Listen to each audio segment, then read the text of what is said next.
ఇద్దరు writers in the film కదా, like Sanjay is a writer and శుద్ధి ఈజ్ ఆల్సో ఏ రైటర్. ఇద్దరు writers లవ్లో పడితే లేకపోతే ఒక రిలేషన్షిప్ అంటే ఎలాంటి కాన్వర్జేషన్స్ ఉంటాయి అనేది టీజర్ ద్వారానే అసలు మచ్చుకి ఉన్న 2-3 డైలాగ్స్తోనే మేము అర్థం చేసుకోవచ్చు. చాలా పొయటిక్గా బ్యూటిఫుల్గా ఉండబోతున్నాయి డైలాగ్స్ అని చెప్పేసి.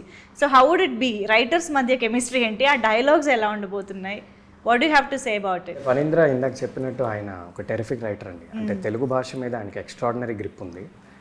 గ్రేటెస్ట్ ఆఫ్ ద గ్రేటెస్ట్ రైటర్స్తో ఆయన పోల్చొచ్చు. సో న్యాచురల్గానే ఆయన నార్మల్ క్యారెక్టర్స్కే చాలా హెవీ, చాలా ఇంటెన్స్ తెలుగు డైలాగ్స్ రాస్తారు. అది ఆయన స్టైల్.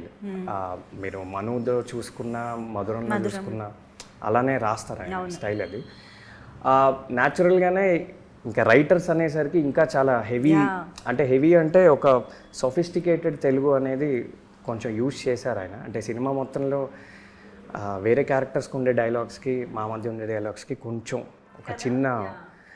ఒక చిన్న రైటర్ ఎలిమెంట్ అనేది, ఆయన కూడా రైటరే కాబట్టి అది న్యాచురల్గా వచ్చింది. దానికి బెస్ట్ ఎగ్జాంపుల్ మనకి టీజర్ 2లో వచ్చిన 2 డైలాగ్స్, అమ్మాయిలకి రౌద్ర రసం కరుణ రసం. అంటే ఒక రైటర్ మాత్రం అలాంటి లైన్ వాడగలదండి. ఎందుకంటే మన నార్మల్ లైఫ్లో మనం అలా మాట్లాడం కదా.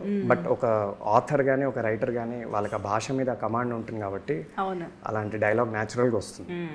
అండ్ ప్రేమ అంటే మనం చేరాల్సిన గమ్యం కాదు, ఇది కూడా. అంటే మీరు అడిగిన క్వశ్చన్కి ఈ 2 డైలాగ్సే బెస్ట్ ఆన్సర్.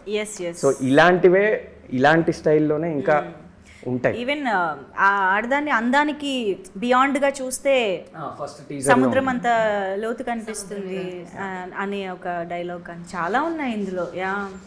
సో అలా వెతుక్కోవచ్చండి డైలాగ్స్.